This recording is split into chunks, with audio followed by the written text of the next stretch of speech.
Hello and welcome to JG3 Reviews. My name is James, and among other things, I review fountain pens. And today I have one that may be familiar. This pen has been around for a long time, but this is my first one. I've had it for several weeks and kind of been using it quite a bit so that I could give you an impression of the pen. I do these reviews because, one, I like fountain pens, and two, I kind of like to know what a pen is like before I buy it. And so I'm a review consumer of all different kinds of things, and so I'm just passing on to you what I find that's good, what's bad, what's ugly about different pens. This one I really kind of was intrigued by the design. I didn't have anything by Faber-Castell, and it was a goal to have something they made. There are actually a couple of other pens that I really like, but they're kind of higher up the price scale. And this is a good, affordable, kind of at the top of the affordable for its class, that under $50 pen. I didn't pay anywhere near that much. I got mine on a really good sale at Gold Spot Pens just a little while back. So, good pen. I do want to share with you some things. There are some things I like. There's a surprise or two that I found with this pen, and maybe some things, a couple of little niggles that I might have. So, let's flip the camera, and I will show you what I think about the Faber-Castell Loom. All right, so this is a close-up of the Faber-Castell Loom. And this comes in several different colors and finishes. And to be honest, I was really looking for the gunmetal matte finish that comes, I'll put a picture up here, that and I was wanting one in a medium, but those just could not be found at the time that I was looking, at least not at a price that I was willing to pay. That was part of the factor too, because this is one of those pens that for some reason, a lot of times when I see it, it's actually right at the MSRP, and I don't know what that's about. That's market stuff outside my pay grade, but often it is right at the MSRP. But they also do, from time to time, throw on sales. I noticed a couple this week where this pen was on sale, or it was just slightly discounted but came with a free bottle of ink. When I bought mine, it was actually a really good discount plus a free gift, which was, it turned out to be some pencils and pencil sharpener and eraser and that kind of stuff from Faber-Castell. And I got mine again from Gold Spot when they had their sale. I like this pen. I'm going to say that up front. I do like this pen. It's kind of a different design, very simple, modern design, and certainly different from a lot of the other pens that I've got. And I like that about it. I mentioned before, one of the things that I like about it is it is a little bit larger, thicker pen. Now that's going to be up to personal taste as to whether or not you like that. I'll do some size comparison here in a second to some well-known pens so that you can get an idea. But that was actually what I liked about it. Now, even though it's a bit larger, it is not a heavier pen, or at least not a heavy pen. It's heavier than some, obviously, but it's not a heavy, bulky pen. It just is a larger size than many. You can tell looking at the cap that is the case. Let's look at the design, and we'll get into some things that I like, and a thing or two that were kind of a hangnail on my impression, so to speak. First off, this is a plastic cap, and I believe a plastic clip as well. It is a metal body, and so it's a mix of materials, obviously. It's a thicker pen. I'll put the specifications up here as well, with a plastic section, a metal body, and a steel nib. Let's go ahead and dive right into that nib while I'm talking about it. So the nib is one of the cool parts of this pen.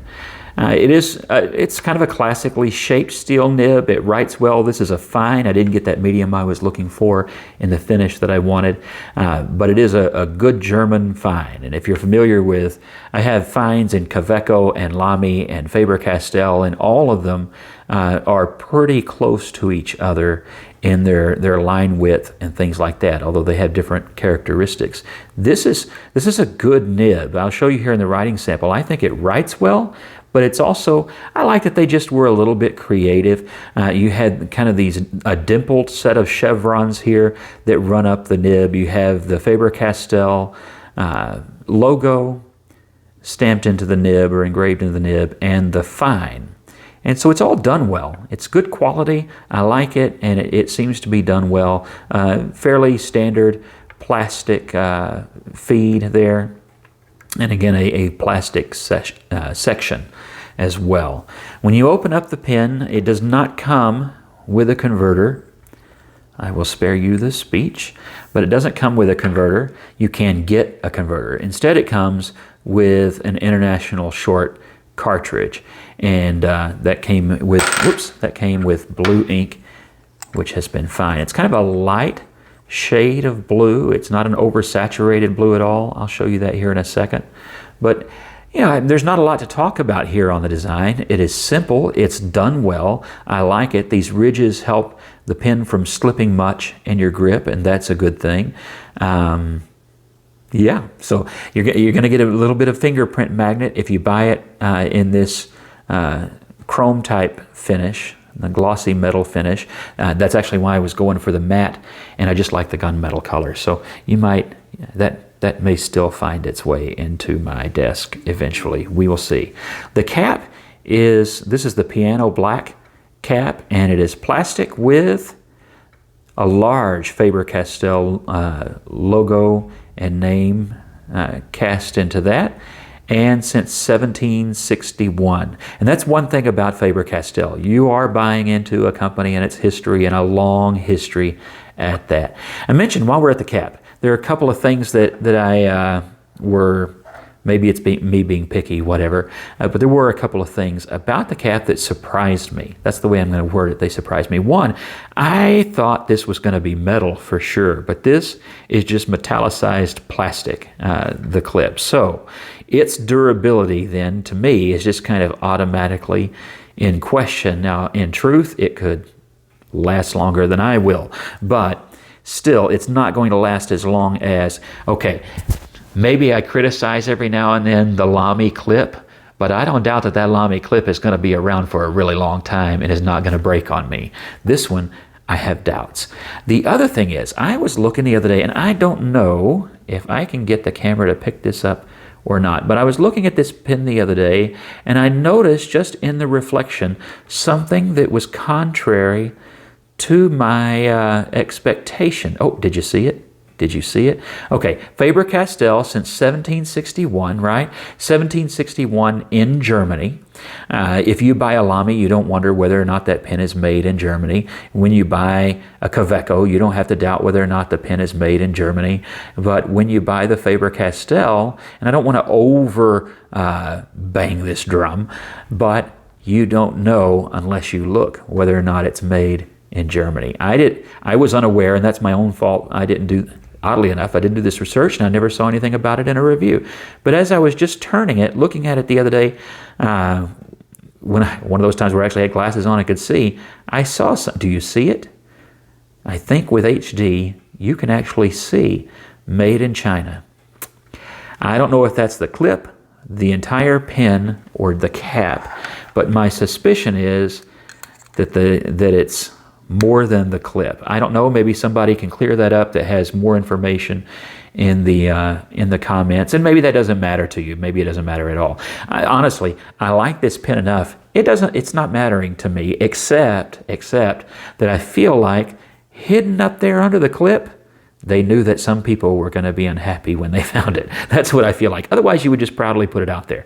But at least parts of the pen are made in China instead of in Germany, as you would expect, buying from Faber-Castell. Or maybe you know their manufacturing well enough that it wouldn't have surprised you at all. Again, this is not a big deal to me, but it's a big deal to some people, and you should know before you buy if it is a big deal to you. Otherwise, I like the design. My only big issue is I really wish this were metal. I know that, and I think at the price that they're asking for it, it easily could have been. Okay, so if this was a $10 pen, I wouldn't even think twice about that plastic clip. But at the price that Faber-Castell charges, I really feel like the sturdiness of this in metal would have been an awesome thing. So that's really my only thing. The Chinese thing doesn't bother me so much, except that I kind of would like to know that going in, and that's, caveat emptor, buyer beware. That was really my own homework to do. But for some of you that won't matter, and if it doesn't matter, good, because this really is a good pen. So let's move on to the writing sample and I'll show you why I like it. Okay, so this is the Faber-Castell Loom.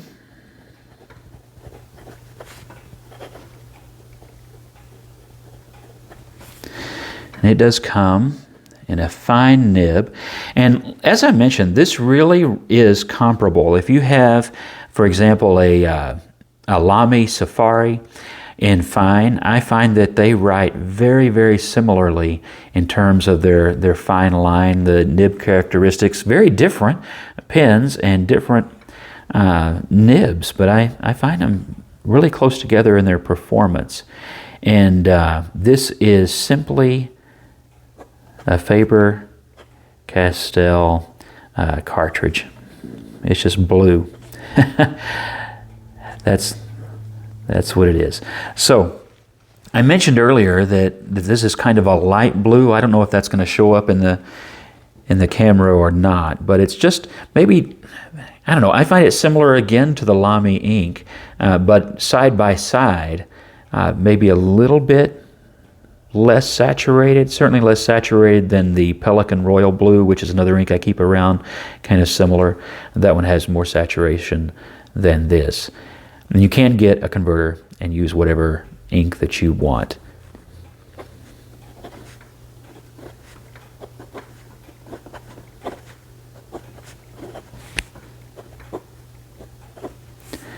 It's smooth. It does have just a faint feedback. It is not scratchy in the least.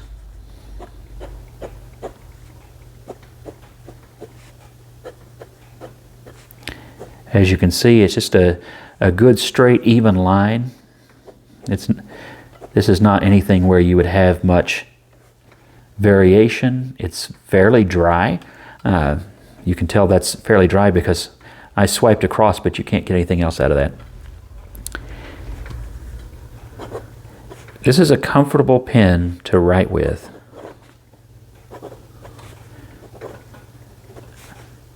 I was thinking about who would want this pen. One, it's a style issue. The look of the pen is kind of cool to me. Different people are going to have different impressions. I like the look as a modern pen, and I like that it is a thicker pen. For me, that's going to depend on the size of your hands, but I really like it. So who would it be for? And what I was thinking was those people who don't like that three-sided grip of a Lamy Safari. This pen it's a little more than a Lamy Safari if you pay full retail for it. Now, the sale I got, it was dead even with what I paid for my Safari. All things being even, I would say that I'm getting a little bit more at that price out of this pen than I'm getting out of a Lamy, but they write really similarly in terms of the nibs, and especially if you're comparing fine to fine, apples to apples, the pen is going to be fairly similar. But if you don't like that grip, then I would probably recommend, if you can find this at the same price as a Lamy, I would recommend you get this pen. It does have a little bit more weight, and that's something that, is a personal preference thing, right? It's thicker. That's a personal preference. It is, I didn't talk about this in the design part, but the pen is perfectly usable, uncapped, and of course then if it's a little bit lighter, some of you would even prefer this uncapped. And so I'm going to say that if you are looking for a German pen with a good fine line, a good fine nib, and you're looking in the same price range as a Lamy Safari, I would check out the Loom then. I think that's who that might be for. People who don't want that grip, or maybe you just want something that's different. Maybe you want something that looks a lot different than a Safari. You don't want what everybody else has. For some people, that's important. If you just like it, it's a good pen. I really have enjoyed writing with it. It keeps up. It's great. I would say this is a great pen if you're writing notes. I find that a thick pen like that is easier to write notes for a long time. It's not too heavy that's going to bother you. Not so light. Some pens are a little too light to me. Again, that's personal preference. But that's who I think this pen might be for. If you want something that writes similarly as far as the nib to that Lamy Safari, a good clean line, well, you know, this one is one that is less schoolish than a Lamy Safari. That's the word I'm going to use. It's just less schoolish.